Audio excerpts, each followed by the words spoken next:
Avtomobillarga gaz quyish shoxobchasida kamdan kam ro'y beradigan voqea sodir bo'ldi. Gap shundaki, navbat kutib turgan haydovchi telefondan foydalanib turgan yigitni urib yubordi.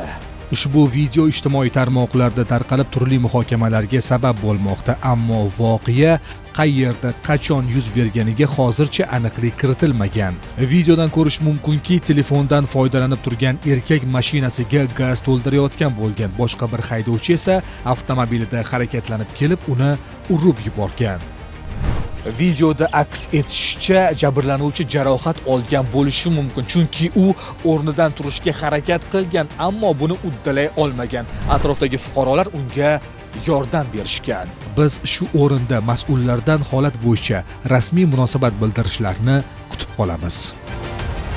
Hurmatli fuqarolar, siz ham yoqilg'i quyish shoxobchalariga borganingizda mashinangizni zapravka qildirayotganda o'zingiz kutish xonasida turing. Haydovchilar, siz esa e'tiborni aslo yo'qotmang.